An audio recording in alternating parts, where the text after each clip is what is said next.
Social media में इतना confusion है, इतने मिथ हैं, इतने सारे लोग हैं, इतनी सारी बातें हैं। लोगों को बड़ा कंफ्यूजन है कि घी खाएं या ना खाएं। घी खाएं तो कितना खाएं, किस एज में हमें घी की जरूरत है, किस एज में घी की जरूरत नहीं है। बहुत सारे सवाल हैं, बहुत सारे मिथ हैं। तो आप आज हम इसको क्लियर करेंगे। देखो, फैट के बारे में बात यह है कि आपको नेचुरल प्योर फैट सबको चाहिए। और एक इंसान को जो फैट की रिक्वायरमेंट है 15 ml से, यानी 15 ml टू 25 ml, या 15 ग्राम से 25 ग्राम आप इसको मान सकते हैं। ये सबको जरूरत होती है। जैसे कार्ब्स जरूरी है, जैसे प्रोटीन जरूरी है, वैसे ही फैट जरूरी है। ये मतलब कार्बोहाइड्रेट, प्रोटीन और फैट 90% जो खाना हम खाते हैं, वो सब्जी हो या वो फ्रूट्स हो या वो दालें हो या कुछ भी हो, उनमें ये तीनों जरूर होते हैं अलोंग विद द मिनरल्स। हाँ, ये रहता है कि जैसे ड्राई फ्रूट्स हैं उसमें फैट ज्यादा होता है, आपके रोटी में चावल में कार्ब्स ज्यादा होता है, जो वेजिटेबल्स हैं उसमें वाटर कंटेंट ज्यादा होते हैं, और जो फ्रूट्स हैं उसमें आपका शुगर कंटेंट काफी अच्छा होता है। तो ये जो आपके कंटेंट का जो परसेंटेज है वो वेरी करता है, ये बात बिल्कुल ठीक है। लेकिन नेचर ने जो भी बनाया है उसमें कार्ब्स, फैट्स कुछ ना कुछ मात्रा इन तीनों की होती है, और मिनरल्स होते हैं। वरना वो बाइंडिंग एजेंट नहीं होगा। मतलब बाइंडिंग एजेंट से मतलब है कि उसकी जो शेप संरचना आप देख रहे हो, यदि फैट बिल्कुल भी नहीं होगा तो वो शेप संरचना नहीं होगी। That fruit and vegetable will be in a dry form. अब घी की बात आती है कि प्योर जो देसी घी है, वो गाय का घी हो या भैंस का घी हो या इवन द भेड़ का घी हो, भेड़ वाला जो होता है वो थोड़ा सा ज्यादा स्ट्रांग होता है। तो इसके अंदर हमें पहले ये समझना है कि कंपोजिशन क्या है, इसका होता क्या है अंदर। विटामिन इससे हमें मिलते हैं, जो फैट सॉल्युबल विटामिन हैं वो आपके घी में अच्छे होते हैं। विटामिन ए, ई, डी और के।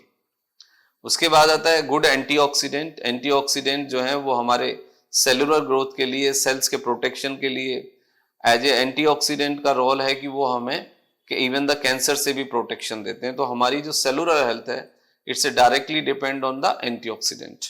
उसके बाद आता है कि ये हेल्दी फैट है। हेल्दी फैट का मतलब है there are two type of the fats, एक बैड क्वालिटी फैट एंड एक गुड क्वालिटी फैट। जो गुड क्वालिटी फैट है उसको हम हेल्दी फैट कहते हैं। गुड क्वालिटी फैट है देसी घी आपका, और जो हमें अखरोट में जो घी होता है, मतलब फैट होता है, और बादाम में जो घी फैट होता है, उसको हम हेल्दी फैट कहते हैं। इसके अंदर ओमेगा 3 फैटी एसिड्स होता है, जो कि आपके बोन्स के लिए, मसल्स के लिए, ब्रेन के लिए और हेल्थ के लिए बहुत इंपॉर्टेंट रोल प्ले करता है। And the good quality fat provide कराता है ये हमारे ब्लड को। तो ये तो इसका एक केमिकल कंपोजिशन है, इसकी एक केमिस्ट्री है। इसके बाद हम आते हैं कि यदि आप नॉर्मल एज में हैं तो आप 15 से 20 ग्राम फैट ले सकते हैं। यदि आप यंग एज में हैं, आप फिजिकल वर्कआउट करते हैं, तो आप 25 से 30 ग्राम फैट ले सकते हैं। यदि आप मोर देन 45 हैं, आपको ब्लड प्रेशर है, आपको फैटी लिवर है, आपको ओबेसिटी है, आपको डायबिटीज है, आपको दिल की बीमारी का रिस्क है, तो आप जो प्योर देसी घी है वो 15 ml तक ही आप रिस्ट्रिक्टेड करें। यानी 10 से 15 ml, मतलब 2 से 3 चम्मच। मतलब 2 से 3 चम्मच फैट आप हर कंडीशंस में ले सकते हैं, आप किसी भी कंडीशंस में हो। उसके बाद आता है कि इसके अपने एडिशनल एडवांटेज क्या हैं। ये एनर्जी के लिए एक बहुत अच्छा सोर्स है, और एनर्जी के लेवल को ये बूस्ट करता है। आपका जो हार्ट है उसके लिए जो फैट है, गुड क्वालिटी जो कोलेस्ट्रॉल है, यानी कि गुड क्वालिटी फैट प्रोवाइड कराता है। बॉन्स और ब्रेन के लिए एक बहुत अच्छा टॉनिक की तरह काम करता है। एंड द गुड फॉर गट, यानी जिन लोगों की इंटेस्टाइन ड्राई हो जाती है कॉन्स्टिपेशंस के कारण, उन्हें कुछ मात्रा में फैट लेना चाहिए। That is helpful. ये इंटेस्टाइनल हेल्थ को रिपेयर करता है, लीकी गट को रिपेयर करता है, और मोबिलिटी प्रोवाइड कराता है, इंटेस्टाइन को कूलिंग इफेक्ट देता है।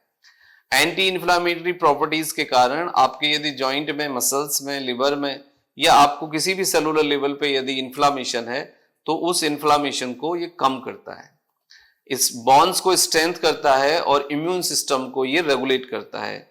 और इससे आपका स्किन और हेल्थ, हेयर भी अच्छे होते हैं। और ये जितनी भी आपकी मेंस्ट्रुअल प्रॉब्लम्स हैं या आपको लिवर की प्रॉब्लम्स हैं, उसमें भी फैट को एक मेडिसिन की तरह एक राइट डोज में लेना चाहिए। ऐसा देखो, ये बिल्कुल गलत कॉन्सेप्ट है कि आप फैट बिल्कुल निकाल दीजिए। अब मैं आता हूं दिल के मरीज के बारे में, कि जिन लोगों को दिल का दौरा पड़ गया है, अटैक आ गया है, या जो उस तरह की दवाइयां खा रहे हैं।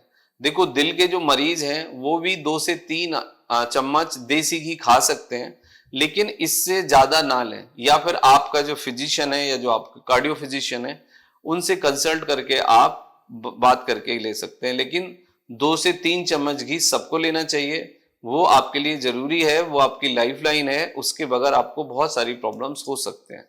तो ये एक हेल्दी फूड है, और यदि देसी घी आप अपने खाने में शामिल करते हैं तो इससे आपको फायदे होंगे, और ये आपकी जो हेल्थ है उसको रेगुलेट करने में आपको मदद करेगा। Thank you very much and take care yourself.